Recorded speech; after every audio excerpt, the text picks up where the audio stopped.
So, yeah. All right, guys, we're live. Right now, we don't have to turn the TV off if we don't have to. It gives us some backlighting. Mm-hmm. Welcome to the live read of Proxy, episode That number way. 5. Huh? Up that way.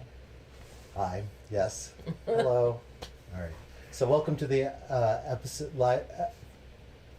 the live reading of Proxy, episode number 5, A Temporal Oasis, written by Rob Jolly and Eddie Bakita.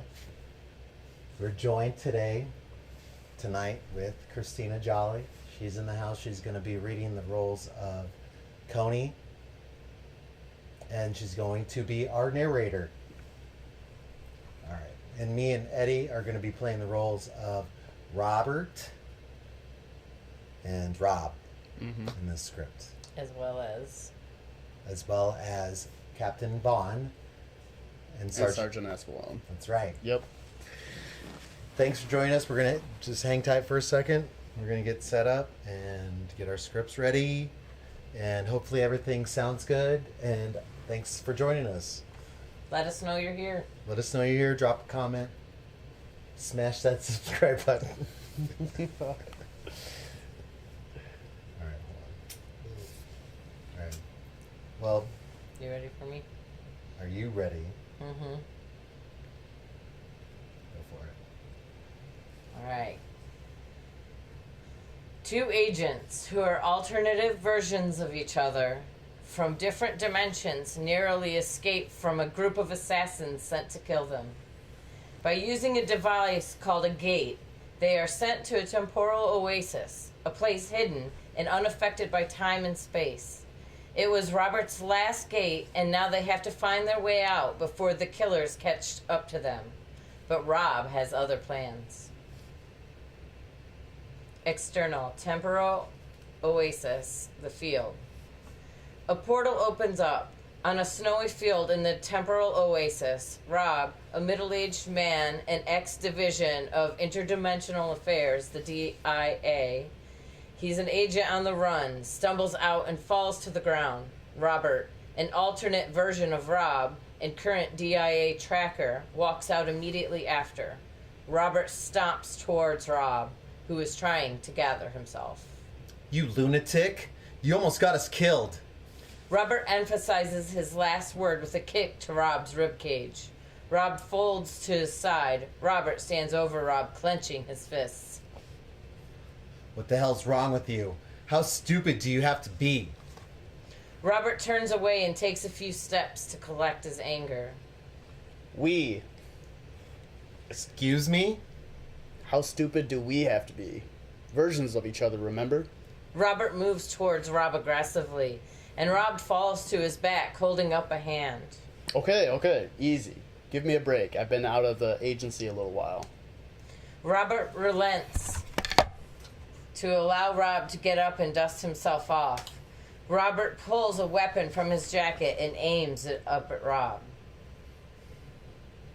That was the last gate. I hope you have a good idea of what's going to happen next. I might. One thing is for sure. I'm getting out of here.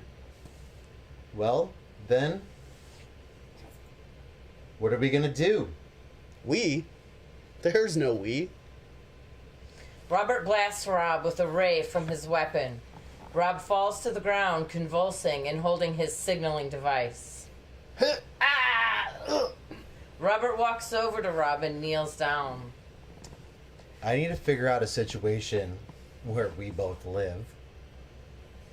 If there's no we, just in silence, okay? Robert stands and circles Rob cautiously, fixing his weapon on Rob. Robert checks his communicator, but it is unresponsive. Rob rolls over to his back, stashing his signaling device. Robert looks over to Rob with contempt and joy. You shot me. Stunned you. Big difference. I wanted to burn you back on Earth 42, but it looks like the flies hovering around this ship pile are dangerous. And they're on my ship pile simply because I happen to be a variant of you, us, we, whatever the hell works for you. What would work for me is if we started working together. Do you even know why you're after me? Rob takes a moment to see if Robert takes the bait. Robert stays silent, his weapon still fixed on the target. Look, if you were me, which you are, and you were running from the DIA after they sent an interdimensional agent after you, wouldn't you have a pretty damn good reason to not want to give up?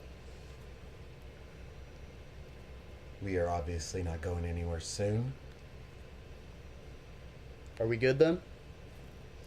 Rob looks at the gun. Robert considers for a moment, and then lowers his weapon. We're good for now.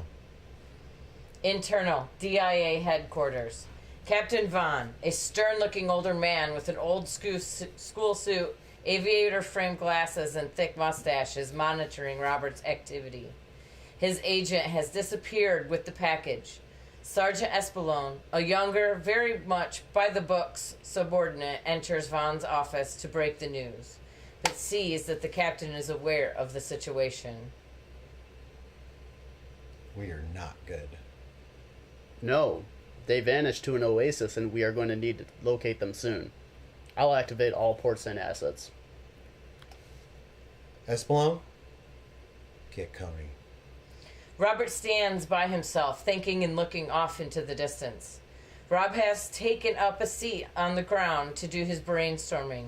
Robert's communicator begins to flash. There we go. Oh, hey. Whoever that is, I'm not here. You should probably answer that. Robert pulls up his communicator to reveal Sergeant Espelon on screen.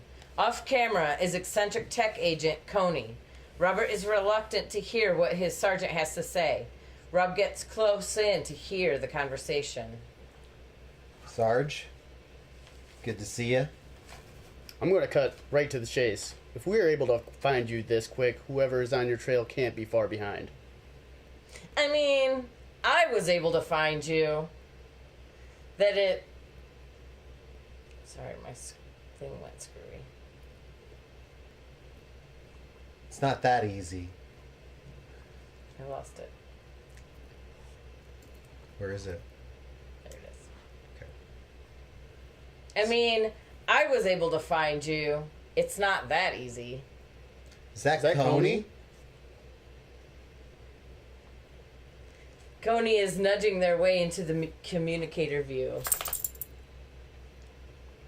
Hey, Rob. Did you catch yourself yet? Yeah, I did. I caught him. Good to see you, Connie. Robert is unsure if Coney was supposed to know about the operation. The suspicion passes when Espelon pushes Coney off screen to regain the attention. I was saying these unknowns caught us off guard, but we were able to find you first. An extraction point will be ready momentarily. We're sending you new coordinates now. Coordinates? Sarge. I'm not even sure if my locator works out here. Can't you get anything closer, like right here? Apparently, this is a very difficult process. Hey! We're working hard over here, so I suggest you two do the same. We'll figure out who's after you, and you two stay out of trouble. Over and out. Robert shoots Rob a look. They hold eye contact for a moment. Then Rob gives him a shrug. Exit. Temporal Oasis. The woods. Daytime. Rob and Robert cautiously walk down the wooded trail, one ahead of the other. Robert leads the way, monitoring his locator. It is tensely quiet until Rob breaks the silence. So Coney found us pretty easy, don't you think? Both take a few more steps in silence. Robert stops and turns to Rob. What are you talking about? You'll get there. Robert's communicator begins flashing. Robert looks down at the alerts and then looks up to see Rob flashing a signaling device. Rob holds up the communicator and answers it. Oh, hey. Sorry that knockoff Coney got to you first. I figured I'd let you talk it out. Your new coordinates are locked in for the jump. Rob nudges behind Robert into sight of the viewfinder. Robert realizes that this wasn't the Coney from earlier, and Rob was stalling for time. Oh, hi, Coney. Thanks again. You're a genius. See you at last harvest? Yeah, sure. Make it out of there first, buddy. Communication breaks. Rob sidled up to Robert, steals Robert's blaster from behind his back. Robert is now in dire straits. He takes a moment to stand in defeat. He looks around, down, then he looks up at Rob. Rob holding the upper hand. There's the easy way or the easier way. Last chance. Damn it. To be continued.